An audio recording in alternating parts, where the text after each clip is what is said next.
ओम।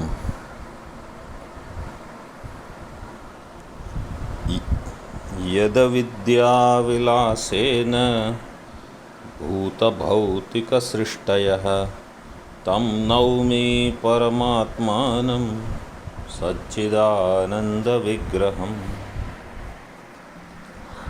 हम पूर्व पक्ष में देख रहे थे पृष्ठ 112।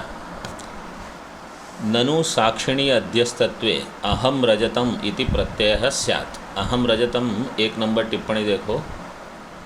रजतम के बदले अहम रजतवान इति वा, वो अच्छा वहाँ पाठांतर है, क्योंकि मैं रजत वाला, मैं रजत या मैं रजत वाला, जैसे अहम देह है या अहम देहवान, दोनों प्रत्यय हो सकते हैं। अहम सुखी इति वदिति चेत उच्यते नहीं सुखादीनाम अंतःकरणावच्छिन्न चैतन्य निष्ठा अविद्या कार्यत्व प्रयुक्तम अहम सुखी इति ज्ञानम। सुखादीनाम घटादिवत् शुद्ध चैतन्य एव अध्यासात्, शुद्ध चैतन्य एव अध्यासात्। किंतु यस्य यदाकारानुभवित अनुभव आहित संस्कार सहकृता विद्या कार्यत्वम तस्य तदाकारानुभव विषयत्वम इति एव अनुगतम नियामकम। अभी इसका अर्थ देखते हैं। कल देख लिया था हमने, अब सरल है। जब भ्रांत रजत जो शुक्ति में भास रहा है वो अगर साक्षी में अध्यस्त है तो रजत में तो मैं रजत यह प्रत्यय होगा, यह रजत ऐसा प्रत्यय नहीं होगा, या मैं रजतवान, क्योंकि अहम सुखी इसका अर्थ है मैं सुखी, यह सुख विषयक प्रत्यय हुआ करता है। यह सुख ऐसा प्रत्यय नहीं हो रहा जैसे यह रजत। यह शंका हो तो उत्तर देते हैं मैं सुखी, यह ज्ञान सुखादिकों को अंतःकरणावच्छिन्न चैतन्य निष्ठ अविद्या कार्यत्व होने से होता हो सो नहीं है। चूँकि ये अंतःकरण अवच्छिन्न चैतन्य निष्ठ है और अविद्या कार्य है, इसलिए मैं सुखी ऐसा नहीं होता, क्योंकि घटादिकों में भी सुखादि की तरह शुद्ध चैतन्य में ही अध्यास होता है। फिर भी मैं सुखी ऐसा प्रत्यय वहाँ नहीं होता। उत्तर, जैसे जिस आकार के अनुभव से उत्पन्न हुए संस्कारों के साथ अविद्या कार्य तो होता है, मतलब जिस संस्कार से उद्भूत वो अध्यास हो रहा है अविद्या का कार्य, उसे तदाकार अनुभव विषयत्व होता है। यही इसमें अनुगत नियामक है। अनुगत नियामक का है अर्थ है कि यही इसमें नियम बनाएगा। ठीक है, उसका विवरण देखो। सुखादिकों का अवच्छेदक जो शरीर तन्निष्ठत्वेन सर्वदा उनका अनुभव नहीं होता। सुखादिका को जो अवच्छेदक है, जो शरीर तन्निष्ठत्वेन उसका अनुभव नहीं होता, मतलब शरीर इत्यादि का, क्योंकि मैं सुखी यह आत्मनिष्ठत्वेन भी सुखादिकों का अनुभव होता दिखाई देता है। मतलब ऐसे हम नहीं कहते कि शरीर सुखी है, हम कहते हैं मैं सुखी हूँ। उसी प्रकार रजतादिकों का भी अंतःकरण साक्षी में अध्यस्तत्व स्वीकृत किए होने से अहम मनुष्य, मैं मनुष्य, इस प्रत्यय के समान मैं रजत या मैं सुखी प्रत्यय के समान मैं रजतवान यह प्रत्यय होना चाहिए। परंतु ऐसा प्रत्यय कभी भी क्यों नहीं होता, ये इस शंका का आशय है। उत्तर देते हैं, जिसमें जिसका अध्यास होता है उसका भान तन्निष्ठ अविद्या कार्यत्व के कारण तन्निष्ठत्वेन एव हो, ऐसा नियम नहीं हो सकता। जिसमें जिसका अध्यास होता है, मतलब जहाँ भी, जैसे चैतन्य में अगर रजत का अध्यास हो रहा है साक्षी में, तो उसका नियम ये नहीं होगा कि मैं रजत हूँ ऐसे। क्यों? क्योंकि वहाँ नियम जहाँ अध्यास हो रहा है और जिसका अध्यास हो रहा है उसका सीधे तादात्म्य हो, ये आवश्यक नहीं है। क्योंकि सुखादिकों को घटादिकों के समान ही शुद्ध चैतन्य अध्यस्तत्व होने पर भी मैं सुखी यह प्रत्यय होता है। जैसे अगर घट दिख रहा है तो घट भी तो इदमाकार अवच्छिन्न चैतन्य में वहाँ अध्यस्त है, और ये जो इदमाकार अवच्छिन्न चैतन्य है वो प्रमाता चैतन्य से अभिन्न है, तो वहाँ अहम घट है ये ज्ञान होना चाहिए। वो ज्ञान नहीं होता, इदम अयम घट है ऐसे ज्ञान होता है। ग्रंथकार ने भी इसी आशय से उपर्युक्त शंका का समाधान किया है। सुखादिकों का मैं सुखी इत्याकारक जो जो ज्ञान होता है वह अंतःकरणावच्छिन्न जो चैतन्य और उसमें रहने वाली तन्निष्ठ जो अविद्या, उसका कार्यत्व सुखादिकों को होने से नहीं होता है। मैं सुखी ये जो ज्ञान होता है वह अंतःकरण अवच्छिन्न जो चैतन्य है और उसमें रहने वाली अविद्या, तो उसके कारण ये ज्ञान नहीं होता। ये ज्ञान ऐसा किस कारण होता है? जो संस्कार उद्बुद्ध होते हैं उस समय उत्पन्न होते हैं, उस संस्कार के कारण ये ज्ञान होता है। मतलब इसमें दोनों निमित्त है। एक तो उपादान और विवर्त कारण हमने देख लिया, अविद्या और चैतन्य, लेकिन संस्कार वो भी वहाँ आवश्यक है। तो अगर संस्कार ये बने हैं कि अयम घट है तो अध्यास के बाद ज्ञान भी यही होगा, अयम घट है। अगर संस्कार ये है इदम रजतम तो ज्ञान भी, अध्यस्त ज्ञान भी ऐसे ही होगा, इदम रजतम। वो बताते हैं फिर, क्योंकि घटादि व्यावहारिक पदार्थ जैसे शुद्ध चैतन्य में अध्यस्त है, उसी तरह सुखादिक भी शुद्ध चैतन्य में ही अध्यस्त है। इस कारण सुखादिकों को अंतःकरणावच्छिन्न चैतन्य निष्ठ अविद्या कार्यत्व है, मतलब वो भी अविद्या के ही कार्य हैं।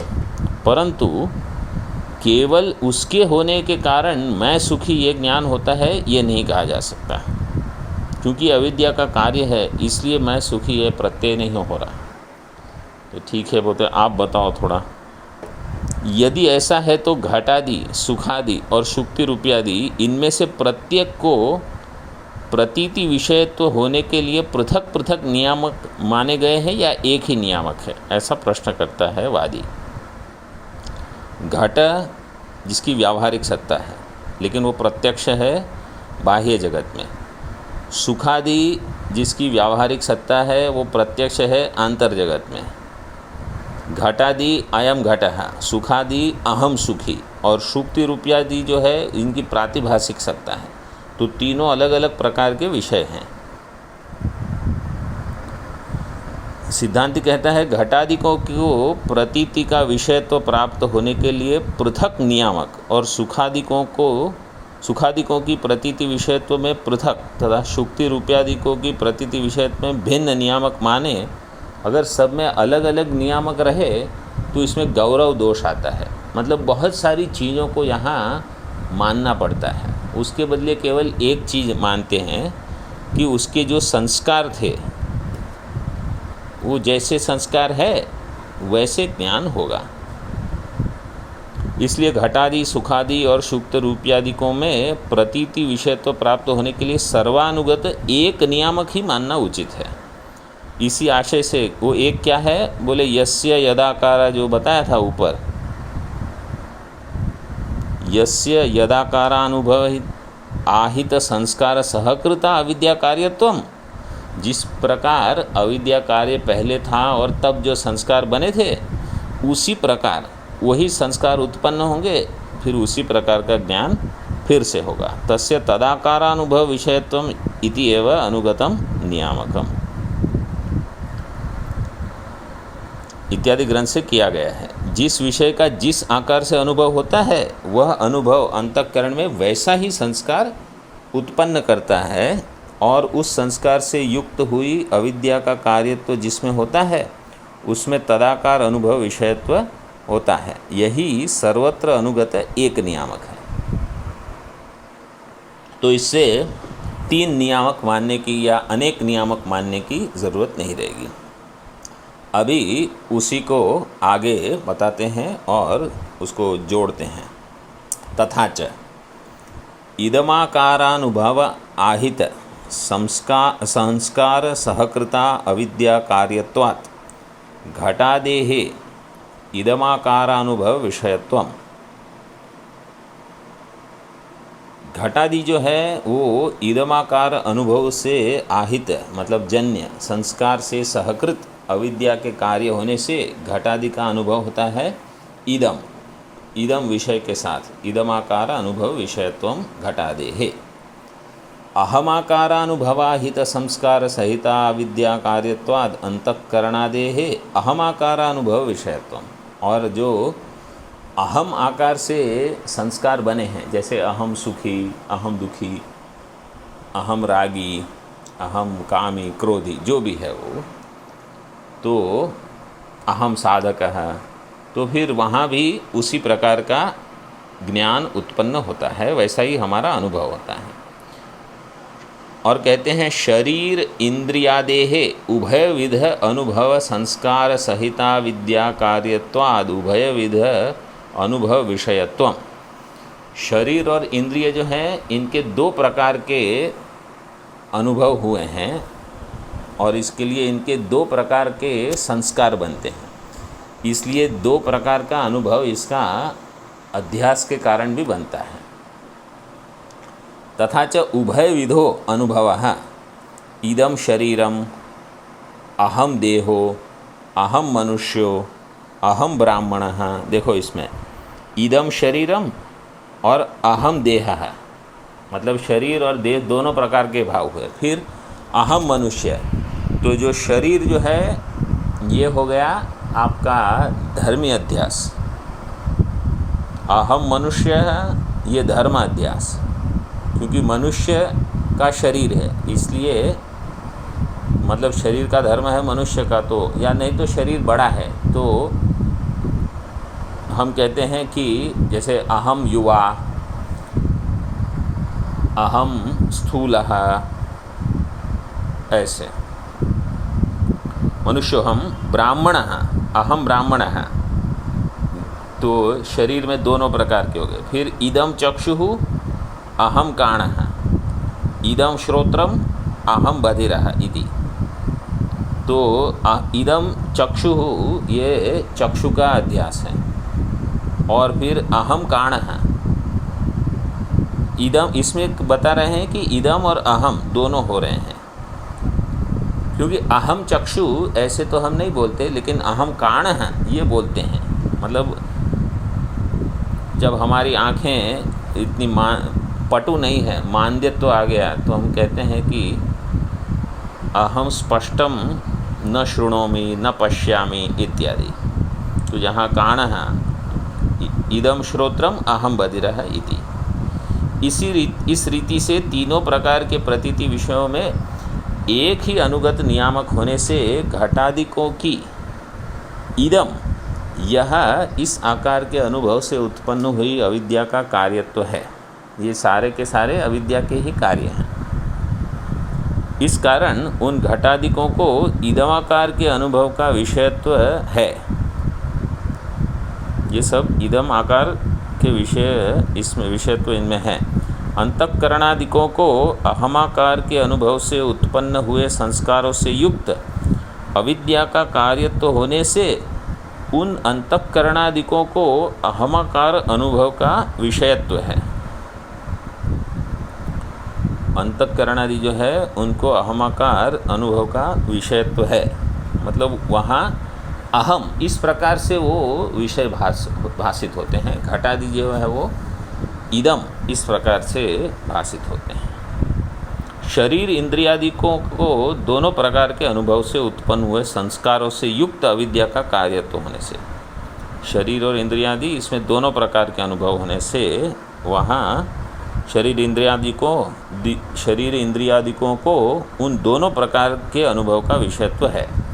उनका दो प्रकार से अनुभव कैसे आता है यह पूछो तो बताते हैं। यह शरीर मैं, यह शरीर मैं देह, मैं मनुष्य, मैं ब्राह्मण, यह चक्षुरेंद्रिय, मैं काना, यह श्रोत्रेंद्रिय, मैं बहिरा इस प्रकार शरीर इंद्रियादिकों को दोनों प्रकार से अनुभव आता है, यह प्रसिद्ध है।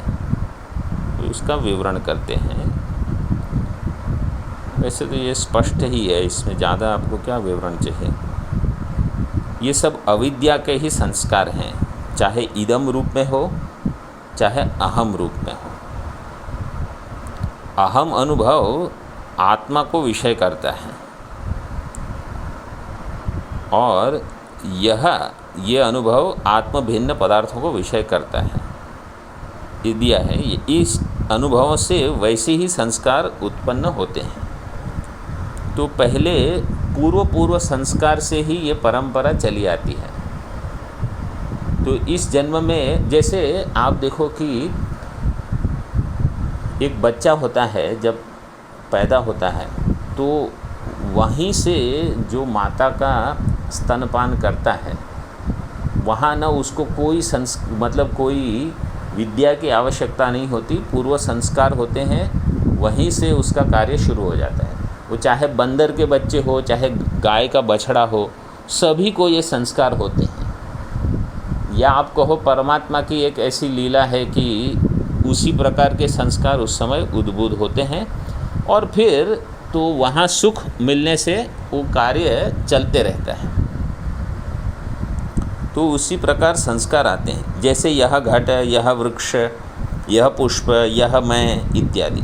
परंतु शरीर इंद्रियादियों में इदम और अहम ये दोनों प्रकार के संस्कारों से युक्त अविद्या से पैदा होने के कारण उनका दोनों प्रकार से अनुभव होता है। जैसे यह शरीर, यह चक्षुरेंद्रिय, यह श्रोत्रेंद्रिय इत्यादि, और मैं देह, मनुष्य, ब्राह्मण, काना, बहिरा इत्यादि। अब इसी उक्त नियामक की यह रजत इस प्रकृत विषय में योजना करके दिखाते हैं।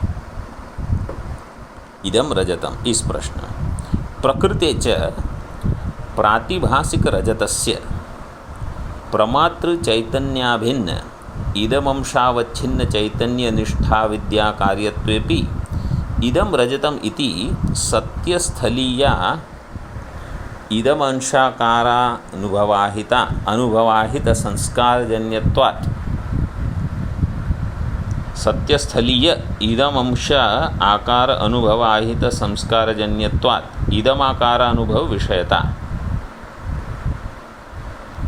इदम रजतम ये जो है वो इदम अंशाकार अनुभव के संस्कार से, ये पूर्व वाक्य का निगमन है कि इदम अंशाकार अनुभव के संस्कार से ये जन्य है, इसलिए उसी प्रकार की विषयता उसमें प्रकट होती है। न तो अहम रजतम इति अहमाकार अनुभव विषयता इति अनुसंधेयम। इस प्रकार यहाँ उसका अनुसंधान कर लो, मतलब उसको जोड़ लो कि पूर्व हमने जो बताया है वो यहाँ बैठ जाता है। प्रकृत विषय में शुक्ति रजत इस उदाहरण में प्रातिभासिक रजत यद्यपि प्रमात्र चैतन्य से अभिन्न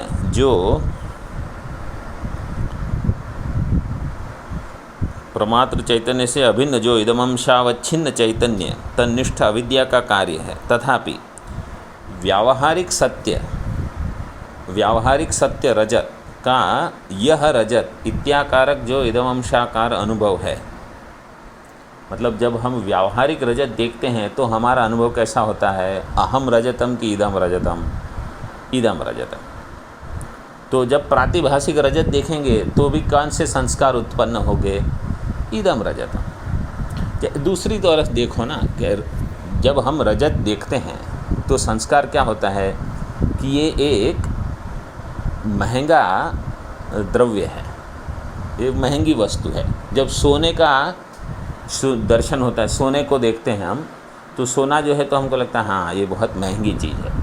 तो अध्यस्त सोना भी देखोगे तो भी यही संस्कार होगा कि हाँ ये महंगी चीज़ है, क्योंकि जैसे संस्कार पहले बने हैं वही होगा आप। जैसे इसीलिए जब व्यावहारिक सर्प को देख के भय होता है तो अध्यस्त सर्प को देखकर भी भय होगा, और क्योंकि वहाँ व्यवहार में वैसे संस्कार बने हैं।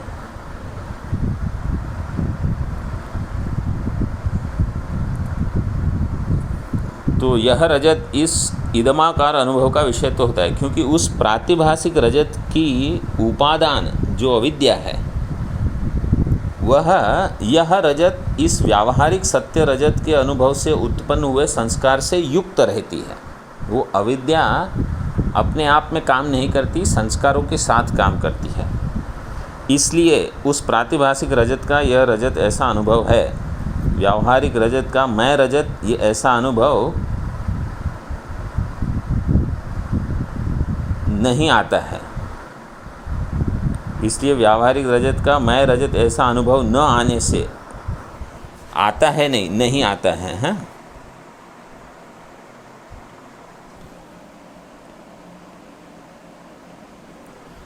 ऐसा अनुभव न आने से प्रातिभाषिक रजत का भी मैं रजत यह अनुभव नहीं होता, ऐसा समझना चाहिए। उसका विवरण करते हैं। प्रातिभाषिक रजत इदमंशावच्छिन्न चैतन्य निष्ठ अविद्या का कार्य है और वह चैतन्य प्रमात्र चैतन्य से अभिन्न है। इस कारण वह चैतन्य निष्ठ अविद्या का कार्य है, यह सच है। तथापि उसके सहकारी कारण जो पूर्व संस्कार है वह अहम रजतम इस तरह से उत्पन्न नहीं हुए हैं, क्योंकि व्यवहार में सत्य रजत का अनुभव आता है, वो यह रजत इस प्रकार अनुभव होता है। इसलिए उससे उत्पन्न संस्कारों से युक्त जो अविद्या है वो उसी तरह काम करती है। अभी प्रश्न उठाते हैं, सिद्धांती एकदेशी की शंका है। एकदेशी का अर्थ है कि वो वेदांती तो है, लेकिन वेदांत में अलग अलग मत है, तो उसमें कोई एक वेदांती है जिसको ये शंका हो रही है, या शिष्य की शंका हो सकती। मतलब ये कोई पूर्व पक्ष नहीं है जैसे न्याय मत या प्राभाकर मत। ननु एवमपि मिथ्यारजतस्य साक्षात् साक्षी बिंब संधितया भान संभवे रजत गोचर ज्ञानाभास रूपायाः अविद्यावृत्तेः अभ्युपगमः किमर्थः इति चेत। वो पूछते हैं, ननु एवमपि ऐसा होने पर भी मिथ्या रजतस्य, मिथ्या रजत का अर्थ यहाँ क्या है? प्रातिभाषिक रजत। अभी देखो ये शब्द आएंगे, सत्य रजत और मिथ्या रजत। तो सत्य से आपको लेना है व्यावहारिक, क्योंकि पारमार्थिक तो वो है नहीं। तो सत्य रजत का अर्थ है व्यावहारिक और मिथ्या रजत का अर्थ है प्रातिभाषिक। प्रातिभाषिक रजत का मिथ्या रजतस्य साक्षात साक्षी संबंधितया भान संभवे, वो साक्षी के साथ साक्षात संबंध होता है, क्योंकि हमने कहा वो साक्षी भाष्य है और कहाँ भास रहा है? साक्षी में भास रहा है। वैसे हकीकत तो ये है कि सारी सृष्टि साक्षी भाष्य ही है, प्रमाता भाष्य कुछ है ही नहीं। क्यों? क्योंकि प्रमाता को भी कौन भाषित कर रहा है? साक्षी।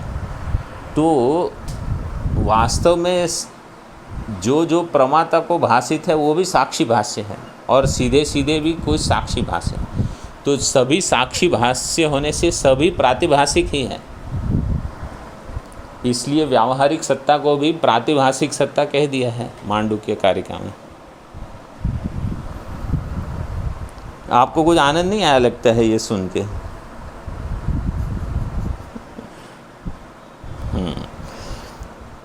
भान संभवे रजत गोचर ज्ञान आभास रूपायाः अविद्यायाः, जो अविद्या है वो रजत गोचर ज्ञान आभास रूप है। अविद्या वृत्तेः अभ्युपगमः किम अर्थः, तो वहाँ अविद्या वृत्ति का अभ्युपगम करना, अभ्युपगम का अर्थ है स्वीकार करना, उसको मानना। ये क्यों कर रहे हो आप सीधे कहो ना कि वहाँ रजत का ज्ञान हो गया, बस साक्षी है रजत का ज्ञान, अब अविद्या को बीच में जोड़ने की क्या ज़रूरत है? इति चेत न स्वगोचर वृत्ति उपहित चैतन्य भिन्न सत्ताकत्व अभावस्य विषयापरोक्ष रूपतया रजतस्य अपरोक्षत्व सिद्धये तदभ्युपगमात् अविद्यायाः अभ्युपगम, अविद्या को स्वीकार करना पड़ेगा। क्यों? क्योंकि स्वगोचर वृत्ति उपहित चैतन्य भिन्न सत्ताकत्व अभावस्य, वो स्वगोचर, स्व का अर्थ है जो रजत, उसका विषय जिस चल रहा है वो रजत और चैतन्य, इन दोनों की सत्ता जो है ये भिन्न सत्ता है। स्वगोचर वृत्ति उपहित चैतन्य भिन्न सत्ताकत्व अभावस्य विषय अपरोक्ष रूपतया। मतलब यहाँ वृत्ति में जो वृत्ति के द्वारा रजत का भान हो रहा है, अगर आपने उसको अविद्या वृत्ति का स्वीकार नहीं किया तो उसकी सत्ता अवच्छिन्न चैतन्य की सत्ता से भिन्न नहीं होगी।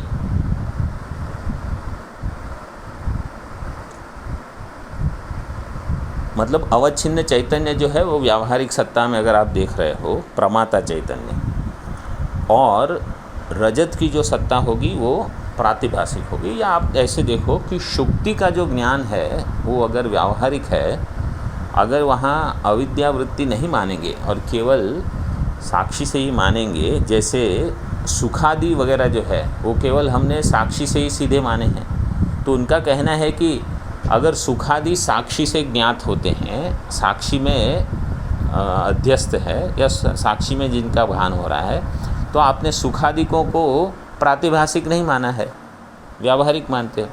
तो रजत को क्यों आप प्रातिभासिक मानते हो? उनको भी उसी सत्ता में मानो। तो कहा कि नहीं, ये अविद्या वृत्ति से जन्य है, इसलिए अविद्या वृत्ति के कारण ही उनकी सत्ता अलग है। अगर नहीं मानोगे तो उनको फिर आपको व्यावहारिक सत्ता देनी पड़ेगी। और किसी ने ये स्वीकार नहीं किया कि वो रजत व्यावहारिक है, सभी दार्शनिकों ने स्वीकार किया कि वो प्रातिभासिक है। देखो, ऐसा प्रतिपादित करने पर भी मिथ्या रजत का साक्षात साक्षी संबंधित्वेन भान हो सकता है, तब रजत विषयक अज्ञान आभास रूप अविद्यावृत्ति का स्वीकार किस लिए? रजत को अज्ञान आभास रूप अविद्यावृत्ति का वहाँ क्यों स्वीकार कर रहे हैं? कहते हैं अविद्यावृत्ति का स्वीकार किए बिना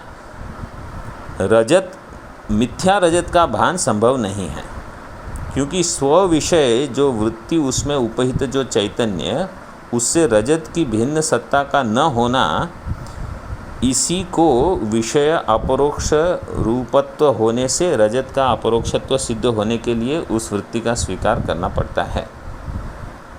क्योंकि रजत की सत्ता जो है वो भिन्न सत्ता है, तो भिन्न सत्ता होने से अविद्या वहाँ स्वीकार करते हैं। तो भिन्न सत्ता हमने मानी है क्योंकि उसकी सत्ता शुक्ति की सत्ता के बराबर नहीं है।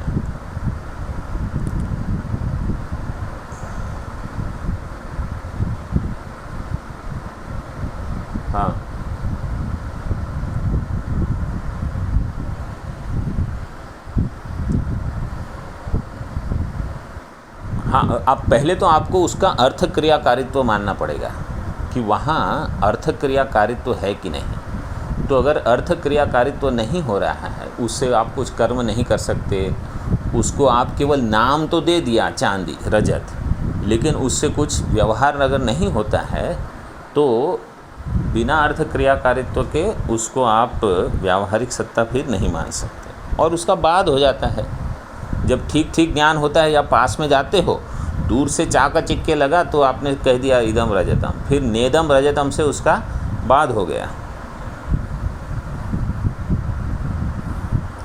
आपके कथन अनुसार ये सिद्धांत अद्वैत सिद्धांति में एकदेशी उसकी शंका है। आपके कथन अनुसार शुक्ति रूप्य को इदमाकार अनुभव विषय तो भले ही रहे,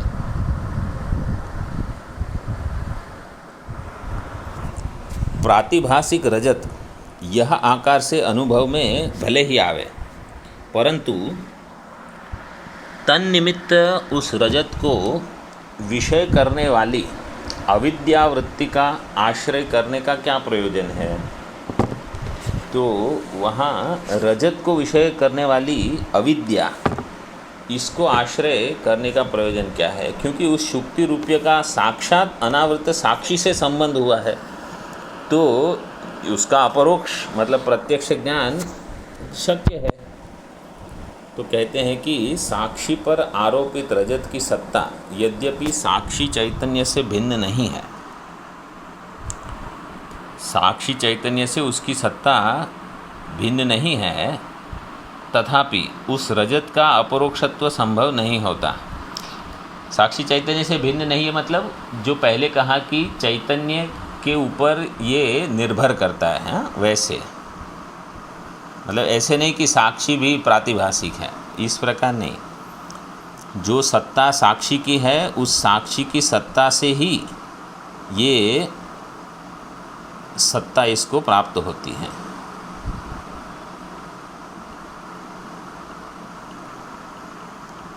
तथापि उस रजत का अपरोक्षत्व संभव नहीं होता,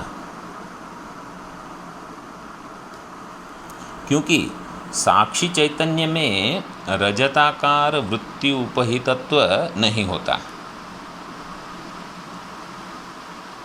साक्षी चैतन्य रजत विषय वृत्ति रूप उपाधि से युक्त नहीं होता। इसलिए इसका कहने का यहाँ अर्थ क्या है कि जैसे अंतःकरण वृत्ति होती है तो अंतःकरण वृत्ति से प्रमाता प्रभावित हो जाता है, इस तरह अविद्या वृत्ति से या रजताकार वृत्ति से साक्षी प्रभावित नहीं होता। योग यहाँ कहा है कि साक्षी चैतन्य में रजताकार वृत्ति उपहितत्व नहीं होता, साक्षी चैतन्य रजत विषय वृत्ति रूप उपाधि से युक्त नहीं रहता। इसलिए रजत का अपरोक्ष ज्ञान होने के लिए अविद्या वृत्ति को अवश्य मानना। इसलिए वहाँ कोई एक वृत्ति है जहाँ परिवर्तन आता है और वहाँ परिवर्तन होने के बावजूद भी साक्षी जो है वो केवल उसको प्रकाशित करता है, वहाँ परिवर्तन नहीं, विकार नहीं है। जबकि प्रमाता में परिवर्तन होता है, विकार होता है और वो वृत्ति को प्रकाशित भी कर लेता है चिदाभास से। इसलिए रजत का अपरोक्ष ज्ञान होने के लिए अविद्या वृत्ति को अवश्य मानना चाहिए। न इत्यादि समाधान ग्रंथ का यही आशय है। विषयाकार वृत्ति उपहित चैतन्य से विषय चैतन्य की अभिन्न सत्ता का होना ही विषय का अपरोक्षत्व है। इसलिए प्रातिभासिक रजत का अपरोक्षत्व प्रत्यक्षत्व सिद्ध होने के लिए अविद्या वृत्ति को अवश्य ही मानना चाहिए, यह भाव है। अब और एक दूसरा पक्ष यहाँ उठ रहा है। आपके इस समाधान पर एक और ध्यान दें तो दूसरी ओर का अनुसंधान छूट जाता है, अथवा एक को संभालने जाए तो दूसरा निकल जाता है, यह न्याय प्राप्त होता है। अभी आपने अगर ऐसे मान लिया तो कहीं और कुछ गड़बड़ सिद्ध हो जाएगी, ऐसे बोल रहे हैं वो। इस आशय से वादी की शंका और उसका सिद्धांति के द्वारा समाधान देते हैं। अब प्राभाकर मत आता है। पहले तार्किक मत था, अब ये प्राभाकर मत है। तार्किक उनकी जो ख्याति है वो ख्याति थी अन्यथा ख्याति, ये प्राभाकर है इनकी ख्याति है अख्याति। ठीक है।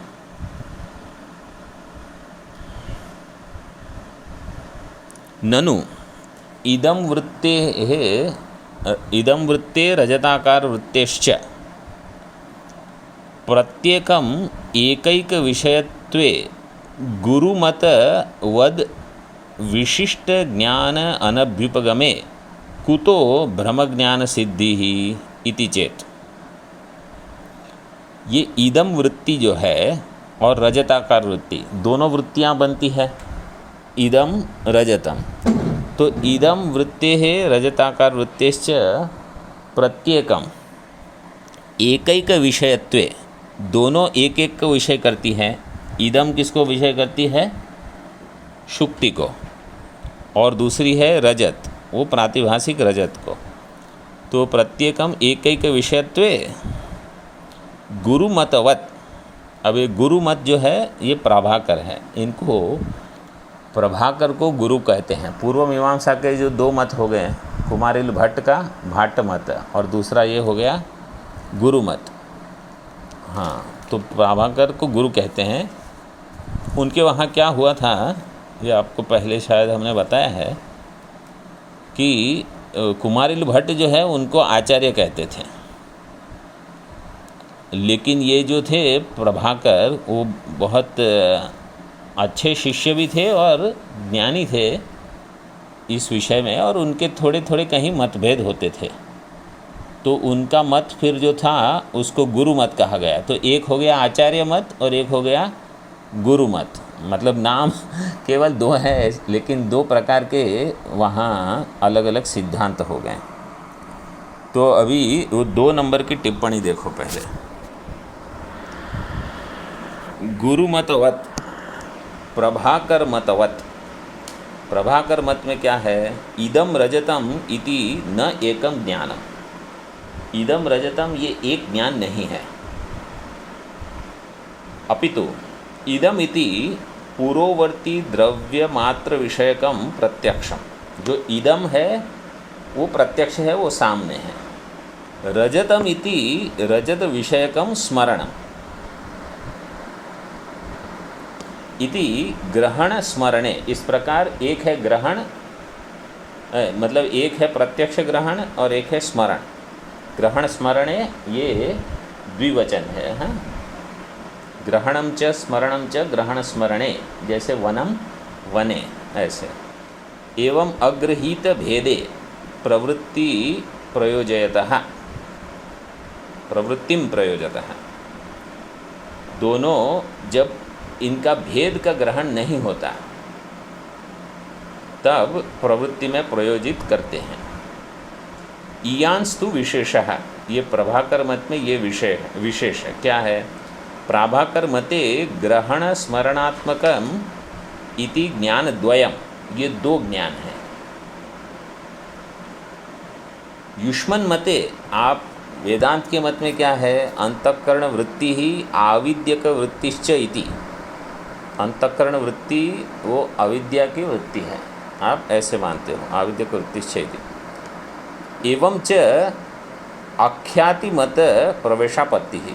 तो इसमें ऐसा लगता है कि आप इसका समाधान देते देते अख्याति मत में प्रवेश आपका हो गया, ऐसा उसको लगता है किसी को।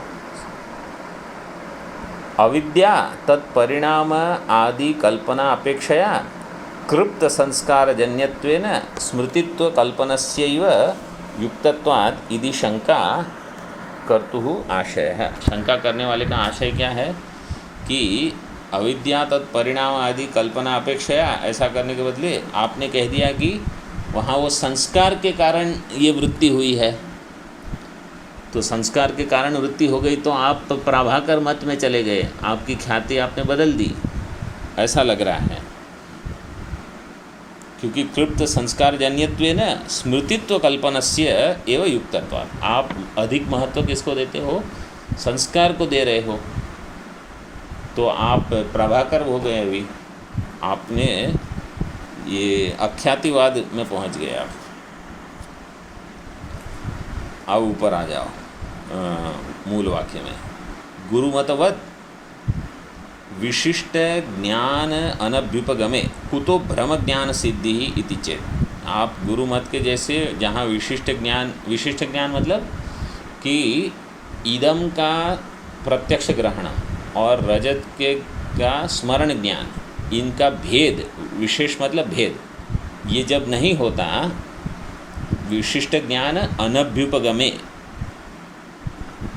तो इसका जब अभ्युपगम नहीं होता तो क्या होगा, तो जैसे वो मानते हैं वैसे ही आप मानते हो, तो आपकी ब्रह्म ज्ञान सिद्धि भी वैसी ही हो रही है गुरु मत की जैसी।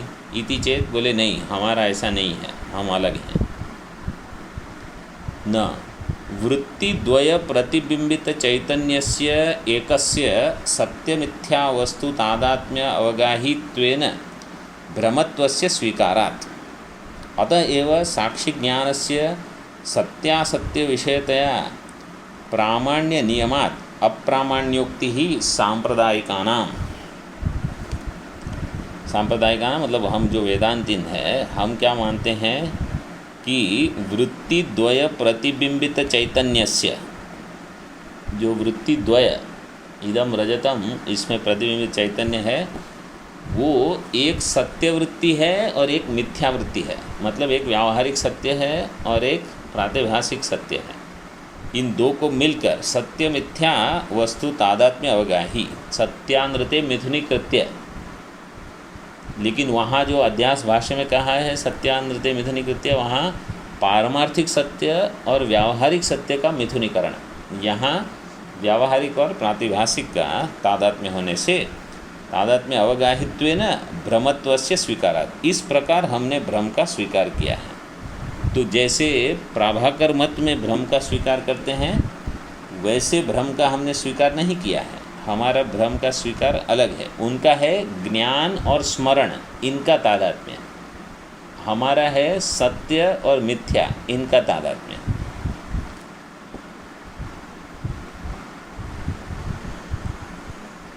अतएव इसलिए साक्षी ज्ञानस्य सत्य असत्य विषयतया, साक्षी ज्ञान में क्या हो, साक्षी किसको प्रतिभाषित कर रहा है? सत्य इदम वृत्ति और असत्य रजत वृत्ति।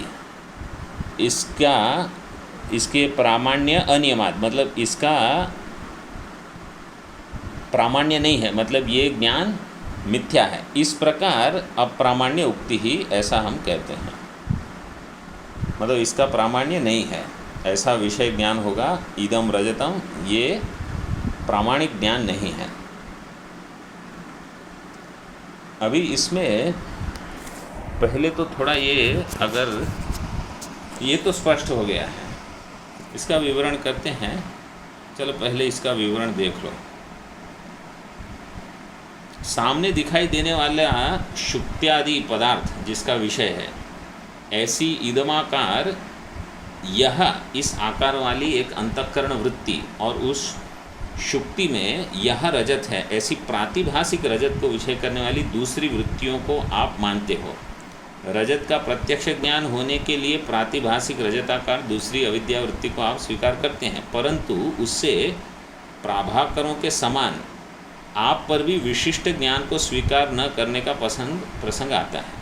विशिष्ट ज्ञान मतलब वो भेद ज्ञान, वहाँ आप नहीं स्वीकार करते। उस कारण शुक्ति रजत ज्ञान के भ्रमत्व का बोध होता है। जिस प्रकार वृक्ष का हरा पत्ता, पका पत्ता, भ्रमर, जपा कुसुम आदि पृथक पृथक आश्रय में क्रमश दिखाई देने वाले हरे, पीले, काले, लाल वर्णों से भ्रमर, यह चित्र रूपी भ्रमर है, ऐसी विशिष्ट बुद्धि कभी नहीं होती। उसी तरह जिनके विषय भिन्न हैं, ऐसी दो वृत्तियों के योग होने वाला यह रजत इत्याकारक ज्ञान भी कभी विशिष्ट ज्ञान नहीं हो सकेगा। इस कारण शुक्ति में रजत ज्ञान भ्रम ज्ञान है, ये नहीं कह सकते। शुक्ति में रजत ज्ञान भ्रम है, जो हम वेदांती मानते हैं, वो तभी होगा जब आपको पता होगा कि यहाँ एक सत्य है, एक मिथ्या है और दोनों साथ में मिले हुए हैं। लेकिन उनका कहना है कि आपको ये भेद ही पता नहीं चलेगा। जैसे ये वृक्ष में ये हरा पत्ता है, ये पीला पत्ता है, ये भ्रमर है, मतलब इसका कोई अलग रंग है, काले रंग का भ्रमर है, या जपा कुसुम है, ये लाल रंग का है। ये पृथक पृथक आश्रय में क्रमश दिखते हैं। तो ऐसी विशिष्ट बुद्धि कभी नहीं होती क्या, कि मतलब हम एक साथ सब कुछ देखते हैं। जैसे आपने पेड़ देखा तो एक साथ एक दृश्य उभर आया, इसमें हरा पत्ता, पीला पत्ता, भ्रमर, पुष्प सब दिख जाता है, अलग अलग नहीं दिखते। इसी प्रकार इदम रजतम, ये दो अलग अलग चीज़ें हैं, ये आपको कहाँ पता चलता है? तो आप उसको ब्रह्म ज्ञान कैसे कहते हो? उपयुक्त कथन प्राभाकर के मत अनुसार है, ये उनका मत है। इसलिए इस विषय में प्राभाकर मत को संक्षेप में बता देना आवश्यक है। चलो यहीं पर वो बता देते हैं। मैं सोच रहा था कि हम इसको थोड़ा बताएंगे, तो इसी को देख लो। प्राभाकर मीमांसकों के मत में शुक्ति में यह रजत इत्याकारक जो ज्ञान होता है, वह विशिष्ट एक ज्ञान न होकर उसमें दो ज्ञानों को मानते हैं। एक है ज्ञान, एक है स्मरण।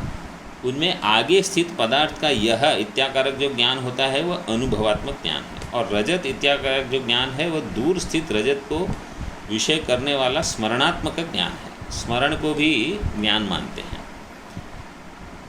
इसलिए देखो, हमारी जो परिभाषा हमने स्मृति विलक्षण ही माना है, क्योंकि वो अनधिगत है, पहले से जो ज्ञात नहीं है उसी को प्रमा मानते हैं। ज्ञान तो मान लेंगे, स्मरण को भी ज्ञान मानोगे, लेकिन प्रमा नहीं मानते।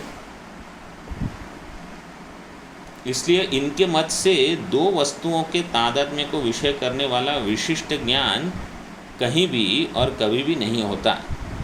मतलब इनका कहना ये है, प्राभाकर का, कि दो वस्तुओं को एक दिखाने वाला ज्ञान कभी नहीं होता। दो वस्तु हैं, वो वैसे अलग अलग ही रहेंगी। अतः सभी ज्ञान यथार्थ है इनका। इसलिए देखो, इनकी ख्याति है अन्यथा ख्याति, मतलब वो भ्रांति मानते ही नहीं। ये प्रभाकर, इनका कहना है कि सभी ज्ञान सही ज्ञान ही है, भ्रांति कुछ है ही नहीं। इसलिए प्रभाकर के मत में ब्रह्म ज्ञान की जैसे सिद्धि नहीं होती, वैसे तुम्हारे मत में भी दो वृत्तियाँ और उनके दो विषय, ऐसा भेद स्वीकृत होने के कारण दो वस्तुओं के तादात्म्य को विषय करने वाला एक विशिष्ट ज्ञान नहीं माना जा सकता। इसलिए यह रजत, इदम रजतम इत्याकारक ज्ञान भ्रम ज्ञान है, ये बात आपके सिद्धांत अनुसार सिद्ध नहीं हो पाती। आपके मत में भी वृत्ति का भेद स्वीकार किया गया है और उन वृत्तियों के विषयों का भेद भी माना गया है। आप एक इदमाकार वृत्ति मानते हैं और दूसरी रजत ज्ञानाकार वृत्ति, जैसे वो मानते हैं, ऐसा किसी को लग रहा है। देखो, ये क्या होता है, ये एक समझने की चीज़ है। जिनको पूरा ज्ञान नहीं होता कहते हैं, वो भी वही कहते हैं जो आप कहते हो। जो आधा अधूरा वेदांत सुनते हैं, वो कहीं भी जाते हैं बोलते हैं, वो भी वही कहते हैं। सभी लोग एक ही चीज़ कहते हैं कि सबको प्रेम करो, भगवान सब में देखो। उनको पता ही नहीं है सिद्धांत क्या है। तो आधा अधूरा ज्ञान सुन के बोले, हाँ प्रभाकर मत भी वही। अगर आपने प्रभाकर मत ठीक से पढ़ा है, पहले थोड़ा न्याय पढ़ लिया, थोड़ा प्रभाकर पढ़ लिया, अब यहाँ वहाँ आप उद्धृत करते रहो कि वेदांत भी वही कहता है। और ये जो विशिष्ट अद्वैत और शुद्धाद्वैत और इनका भी जिनको भेद पता नहीं, वो भी कहीं भी जाके बोलेंगे, हाँ वहाँ भी वही बोलते हैं, यहाँ भी वही बोलते हैं। और जिनको सिद्धांत में बिल्कुल जो कट्टर रहते हैं, उनको लगता है क्या, इनको क्या बताएं, ये कुछ समझते तो है नहीं। सब एक के जैसा इनको लगता है। इनको कहते हैं बस आप भगवान का नाम लो जाओ। आपको भाष्य वगैरह पढ़ने की ज़रूरत नहीं है। आप एक इदमाकार वृत्ति मानते हैं और दूसरी रजत ज्ञानाकार वृत्ति। उनमें इदमाकार वृत्ति का पूर्ववर्ती शुक्त्यादि वस्तु विषय है और रजत ज्ञानाकार वृत्ति का अविद्या परिणाम रूप प्रातिभाषिक रजत विषय है। इससे इदम रजतम यहाँ पर विशिष्ट ज्ञान की सिद्धि नहीं होती। विशिष्ट ज्ञान का अर्थ है कि इनका भेद पता नहीं चलता, इदम रजतम ऐसे, इसलिए वह ब्रह्म ज्ञान है, यह भी सिद्ध नहीं होता। भ्रम तो तब सिद्ध होगा ना जब आपको पता है कि दो अलग अलग चीज़ें हैं और मैं भ्रांति से एक देख रहा हूँ, तब तो आप कहोगे ये भ्रम है। यह शंका पूर्वोक्त सिद्धांत की एक देशी की ही है, न वृत्ति द्वय। इससे यहाँ इस शंका का समाधान करते हैं सिद्धांती। आपके बताए हुए के अनुसार एक यह आकार की और दूसरी रजत ज्ञानाकार की ऐसी दो वृत्तियों को यद्यपि हम मानते हैं, तो वृत्तियों में भेद होने पर भी तथापि ज्ञान का भेद नहीं है, क्योंकि उन दोनों वृत्तियों का प्रवेश एक ही है। मतलब दोनों वृत्तियाँ मठ और घट की तरह एक ही स्थान में रहती हैं। एक ही स्थान में रहती है मतलब जो इदम का अधिकरण है वही रजत का अधिकरण बनता है। इसलिए इस कारण मठ से अवच्छिन्न हुआ आकाश और घट से अवच्छिन्न हुआ आकाश जैसे एक ही है, वैसे ही इदमाकार वृत्ति में प्रतिबिंबित चैतन्य और रजत ज्ञान आकार वृत्ति में प्रतिबिंबित चैतन्य एक ही है। इसलिए शुक्ति का इदम अंश यह सत्य वस्तु और रजत यह मिथ्या वस्तु, इन दोनों का तादात्म्य ही उस एक चैतन्य का एक ही विषय है। अतः इदम रजतम, इस ज्ञान को हम ब्रह्म मानते हैं। ये ऊपरी शंका के समाधान का निष्कर्ष है। यह रजत, इस शुक्ति रूपीय ज्ञान में आपने दो वृत्तियाँ मानी हैं। उसमें इदमाकार अंतःकरण वृत्ति है और इस वृत्ति के सामने की शुक्ति का ग्रहण वो करती है इदम वृत्ति। इदम से अवच्छिन्न जो चैतन्य, उसमें स्थित जो शुक्तित्व अविद्या, उस शुक्तित्व अविद्या की परिणाम रूप दूसरी वृत्ति। एक है इदम अवच्छिन्न चैतन्य की वृत्ति और दूसरी है शुक्तित्व अविद्या अवच्छिन्न चैतन्य वृत्ति। मतलब दोनों एक ही अवच्छिन्न चैतन्य में है। अविद्या, इस अविद्या परिणाम रूप वृत्ति से रजत का ग्रहण किया जाता है। इस प्रकार इन दो वृत्तियों से दो विषयों का ग्रहण किए जाने से वे दो ज्ञान है, ये कहना पड़ेगा आपको। इस कारण यह रजत भ्रमात्मक ज्ञान है, यह आपका सिद्धांत बाधित होता है, ऐसा प्रभाकर कहते हैं। तो हम कहते हैं कि नहीं, जिनके विषय भिन्न भिन्न हो, ऐसी इदमाकार और रजताकार वृत्तियाँ यद्यपि भिन्न हैं, तथापि उन दोनों वृत्तियों में प्रतिबिंबित हुआ चैतन्य एक ही है। सब प्रकार के प्रत्यक्ष ज्ञान में वृत्ति अवच्छिन्न चैतन्य, प्रमात्र चैतन्य, अंतःकरणावच्छिन्न चैतन्य और विषयावच्छिन्न चैतन्य, इन तीनों चैतन्यों का पूर्वोक्त प्रकार से ऐक्य होना अवश्य है। भ्रांत प्रत्यक्ष ज्ञान का विषय व्यावहारिक सत्य, पूर्ववर्ती शुक्ति आदि वस्तु और प्रातिभाषिक रजत आदि वस्तुओं का तादात्म्य है। इससे उस भ्रांत रजत ज्ञान को विशिष्ट ज्ञानत्व भी है और भ्रमत्व भी है। मतलब वहाँ एक ज्ञान है और दूसरी भ्रांति है, इसलिए वहाँ विशिष्ट मतलब भेद हमको पता है, इसलिए भ्रमत्व सिद्ध होता है। यस्मात् एक ही साक्षी ज्ञान में सत्यासत्य वस्तु विषयत्व है। साक्षी ज्ञान का विषय सत्य वस्तु होता है और असत्य वस्तु भी होता है। तस्मात् सांप्रदायिकों ने साक्षी ज्ञान में अप्रामाण्य है, ये जो कहा है वह ठीक ही है। मतलब वो जो ज्ञान है वो अप्रामाणिक ज्ञान है, मतलब प्रातिभाषिक ज्ञान। वैसे तो व्यावहारिक ज्ञान भी अप्रामाण्य ही होगा, लेकिन यहाँ केवल इतना समझ लो। अभी इस पर नैयायिकों की शंका है और उसका समाधान। ननु सिद्धांते देशांतरीय रजतम अपि अविद्या कार्यम अध्यस्तम च इति। सिद्धांत मत में जो देशांतरीय रजत है वो भी अविद्या कार्यम अध्यस्तम चैति कथम शुक्ति रूप्यस्य ततो वैलक्षण्यम इति चेत। वो कहते हैं कि ये नैयायिक कहते हैं, अच्छा ठीक है, मान लिया कि शुक्ति में जो रजत है वो मिथ्या है, लेकिन आपके मत में तो वो दुकान में जो रजत है वो भी तो मिथ्या ही है।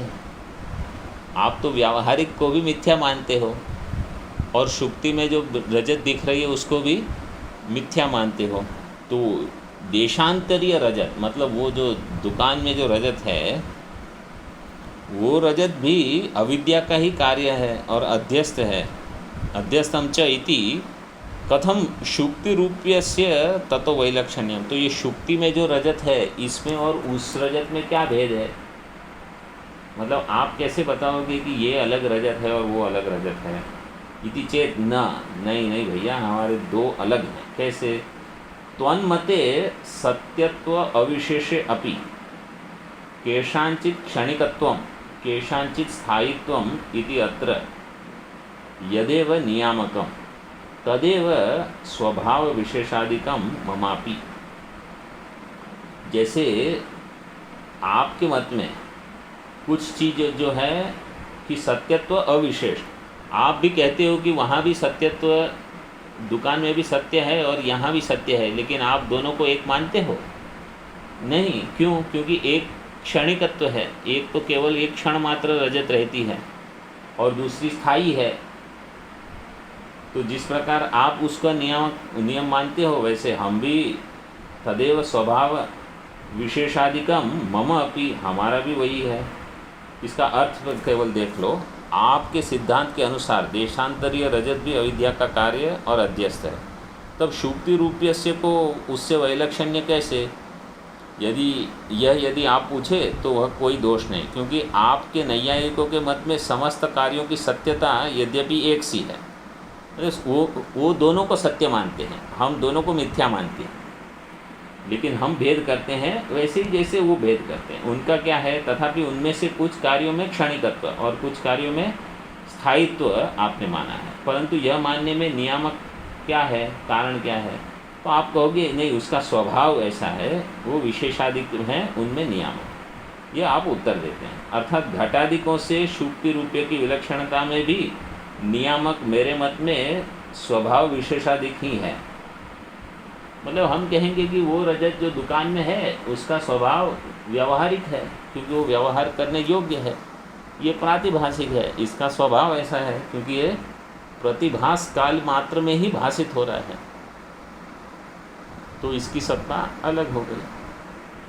यहाँ तक रखते हैं।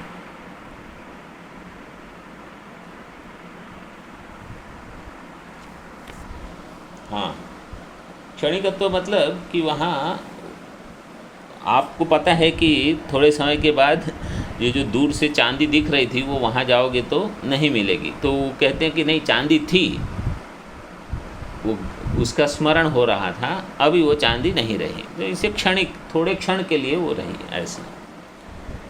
ओम पूर्णमदः पूर्णमिदं पूर्णात् पूर्णमुदच्यते पूर्णस्य पूर्णमादाय पूर्णमेवावशिष्यते। ओम शांति शांति शांति। शंकरं शंकराचार्यं केशवं बादरायणं सूत्रभाष्य कृतौ वन्दे भगवन्तौ पुनः पुनः। ईश्वरो गुरुरात्मेति मूर्तिभेदविभागिने व्योमवद्व्याप्तदेहाय दक्षिणामूर्तये नमः। ओम शांति शांति शांति। ओम।